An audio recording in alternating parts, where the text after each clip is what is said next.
Bonsoir chers amis et merci de suivre de plus en plus nombreux News Jardin TV, la chaîne qui avec vous partage la passion pour les plantes, le jardin, le jardinage, la botanique et la nature et qui vous permet de progresser en permanence dans vos connaissances botaniques et jardinières. Vous êtes ici dans la véranda que je partage avec ma petite jardinière Nicole, vous êtes donc à la maison, au milieu de nos plantes qu'elle soigne avec beaucoup d'amour. Et je la remercie aussi tout particulièrement d'être notre opératrice principale, puisqu'elle se trouve actuellement derrière la caméra pour enregistrer toutes les images vidéo de cette émission.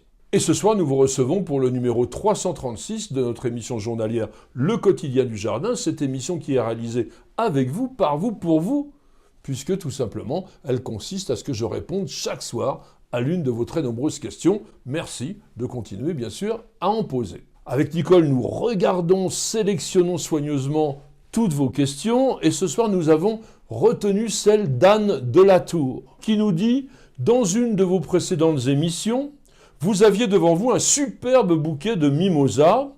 Est-ce qu'il existe plusieurs formes de cette plante, et notamment d'autres couleurs que le jaune ?» Tout de suite, je voudrais vous signaler que News Jardin TV a mis en ligne plusieurs vidéos consacrées au mimosa.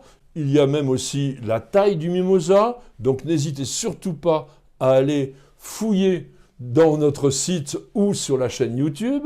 Et puis quand même, cette question, elle a retenu notre attention parce que j'ai eu l'occasion très récemment de me rendre à Mandelieu, dans les Alpes-Maritimes, et surtout de visiter le parc Emmanuel de Marande, qui accueille une très intéressante collection de mimosas. Et d'ailleurs, l'endroit, on l'appelle même le musée du mimosa. Et au mois de février, c'est le moment optimal pour le pic de la floraison. Je vous propose donc dans cette émission de vous présenter quelques espèces originales que j'ai découvertes là-bas parmi la centaine de cultivars et d'espèces botaniques qui sont présentées. C'est un parc d'environ 1 hectare dans lequel il y a aussi des jeux pour les enfants. Et je voulais aussi signaler une chose, les chiens sont admis sans laisse. Alors un petit rappel botanique et historique pour commencer. Les botanistes appellent les mimosas acacia. C'est un genre qui a été créé en 1754 par le botaniste écossais Philip Miller dans son ouvrage The Gardener's Dictionary. Et le genre acacia compte aujourd'hui pas moins de 1084 espèces, dont 920 sont originaires d'Australie. Mais la botanique est en perpétuelle mouvance et il faut savoir qu'en 2005, il y a 222 espèces qui appartenaient précédemment à ce genre acacia et qui ont la particularité de faire des fleurs en épi et d'avoir des stipules, c'est-à-dire des espèces de petites excroissances à la base des feuilles totalement inermes, qui ont été déplacées dans le genre Senegalia, genre qui a été créé en 1838 par le naturaliste américain Constantin Samuel Rafinesque. Et puis c'est pas tout. En 2009, 160 autres espèces qui étaient dans le genre acacia et qui, elles, portent des stipules épineuses et puis des fleurs en glomérules, ont été déplacées, elles, dans un autre genre, Vachellia, créé en 1834 par les botanistes écossais Robert White et George Arnott, Walker Arnott. Et là, ce sont principalement des plantes africaines. Et puis, quand même, un petit aparté pour compliquer les choses, sachez que le genre mimosa existe bien en botanique et il désigne une petite plante très amusante qu'on appelle la sensitive et sur laquelle News Jardin TV a également réalisé une vidéo que vous pouvez consulter. Les mimosas appartiennent à la famille des Fabacées, c'est-à-dire celle des pois, des haricots, de la glycine, entre autres, et qui a été créée en 1836 par le botaniste britannique John Lindley. Je vous propose donc dans cette émission que l'on rencontre des mimosas qui ne ressemblent pas aux mimosas habituels. Le fameux Acacia dealbata qui, en janvier-février, couvre souvent les monts autour de Mandelieu, autour aussi de Saint-Raphaël, l'Estérel, le Tanneron, c'est magnifique. Et les mimosas que je vous montre aujourd'hui, je ne les ai évidemment pas présentés dans les autres vidéos de News Jardin TV sur le mimosa. Ce sont toutes des plantes assez frileuses dont la rusticité est maximale à moins 7 degrés. Commençons par Acacia adunca, le mimosa de Wallangara, ou mimosa cascade, qui est originaire de l'est de l'Australie, c'est-à-dire les provinces de Queensland et de Nouvelle-Galles du Sud. Il forme un grand arbuste buissonnant de 3 à 6 mètres de haut, 2 à 3 mètres de large, avec des tiges longues qui portent de minces phyllodes. Alors oui, la plupart du temps, chez les acacias, ce ne sont pas des feuilles, mais des phyllodes, c'est-à-dire des rameaux aplatis et qui servent tout simplement à la photosynthèse. Et chez Acacia adunca, les phyllodes de 15 cm de long sont portés par des rameaux qui ont tendance à retomber. Et puis de la fin de l'hiver jusqu'au début du printemps, vous allez avoir des grappes de fleurs en boules dorées portées à l'extrémité des rameaux. Acacia amoena et le mimosa boomerang, originaire lui aussi de l'est de l'Australie, c'est un arbuste à port dressé et qui peut mesurer entre 50 cm et 3 mètres de haut selon les endroits. Ces phyllodes sont oblongues, lancéolées, droites, parfois légèrement incurvées, et elles mesurent entre 3 et 8 cm de long. C'est une espèce qui fleurit à partir de la mi-février, en inflorescence jaune pâle à jaune doré. Acacia baileyana, le mimosa de Bailey ou mimosa de Cootamundra. Cootamundra, c'est une région de la Nouvelle-Galles du Sud où il vit, mais on le trouve aussi à l'est de l'État de Victoria au sud, là, et même en Tasmanie. Donc il est assez rustique. C'est un petit arbre de 3 à 6 mètres de hauteur, avec des feuilles bleutées, finement découpées, et il va se couvrir littéralement de fleurs jaunes vifs en janvier et février. Mais là, aujourd'hui, je voulais surtout insister sur 3 cultivars, à commencer par Acacia baileyana aurea, qui est une forme quand même assez rare, et dont les jeunes pousses sont dorées. Très étonnant. Et puis vous avez Acacia baileyana prostrata, qui a un port couvre-sol très dense, et qui est souvent présenté greffé sur une tige, ce qui en fait une sorte de petit arbre pleureur, qui serait magnifique dans une grande potée par exemple, surtout qu'il reste compact.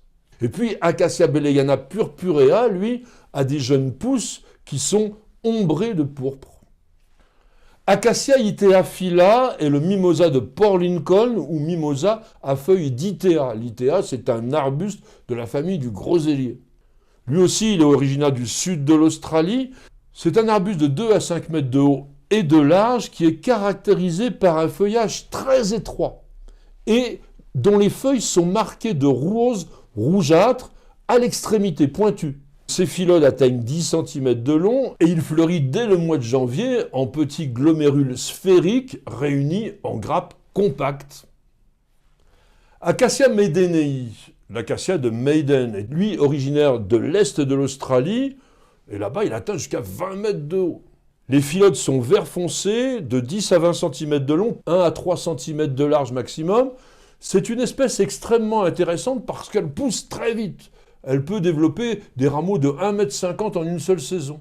Et les fleurs sont groupées en épis très fins, jaune pâle, qui mesurent 5 à 6 cm de long et réunis en petits verticiles, parce qu'il y en a souvent 2, 3 ou 4 qui partent du même point. Attention, c'est une espèce qui ne tolère pas la sécheresse.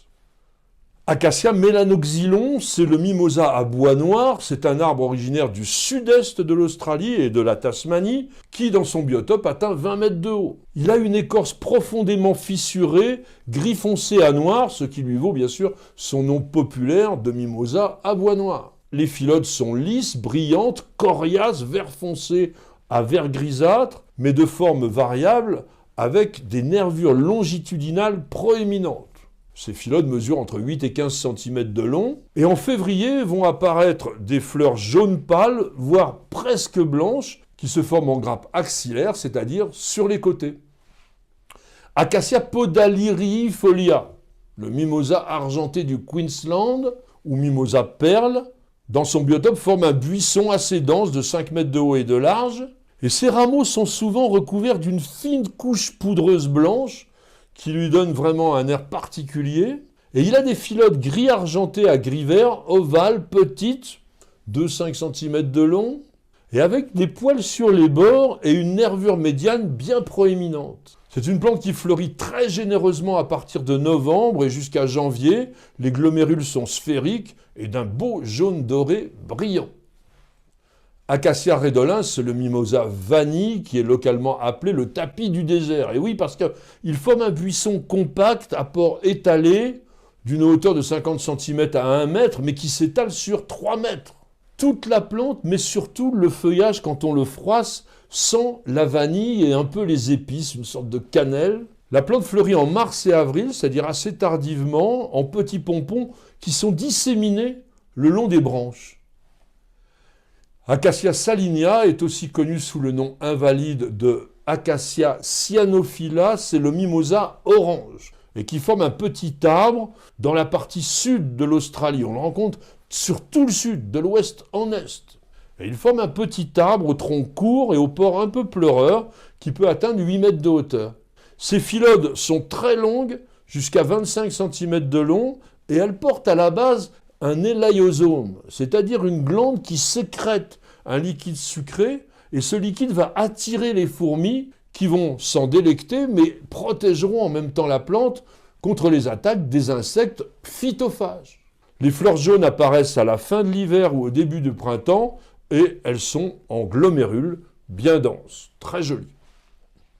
Et nous terminerons cette présentation avec Acacia semilunulata, qui est un arbuste originaire du nord-est de l'Australie et qui mesure en moyenne 5 mètres de haut dans son biotope, pas plus de 2 à 3 mètres lorsqu'on le cultive en Europe. Les rameaux sont couverts d'une fine couche de poudre blanche et ils sont légèrement pubescents, c'est-à-dire veloutés. Quant aux phyllodes, elles sont assez petites, 2, 3, 4 cm de long, oblongues, glabres, donc sans poils, et d'un beau bleu, et surtout d'un beau bleu métallique. Quant aux longues inflorescences retombantes qui s'épanouissent en mars et avril, eh bien, elles portent de très nombreuses fleurs jaunes d'or. Vous retrouvez plein de conseils sur la culture du mimosa dans les autres vidéos, mais je rappelle quand même que ce sont des plantes à installer en plein soleil parce qu'elles aiment la chaleur et qu'il leur faut un sol plutôt acide, et il ne faut pas du tout que les mimosas manquent d'eau, surtout s'ils sont cultivés en pot. Et puis j'aimerais terminer avec une magnifique phrase qui a été écrite par la grande écrivaine Sidonie Gabrielle Colette en 1932 dans son ouvrage « Prison et paradis ». Elle a écrit « Il y a de grands plumages jaunes qui balaient l'azur, les mimosas d'où pleut le pollen et le parfum ». Merci à tous et à chacun de nous avoir suivis. J'espère que cette nouvelle évocation d'une plante qui est incontournable chez nous en hiver vous aura vraiment séduit. Vous pouvez très bien dans les autres régions que la Côte d'Azur, et puis notamment sur tout le littoral, le cultiver, mais en Île-de-France, par exemple, dans un endroit abrité, vous pouvez tenter l'expérience. Ou pourquoi pas en pot. Eh bien, en tout cas, merci d'avoir posé la question.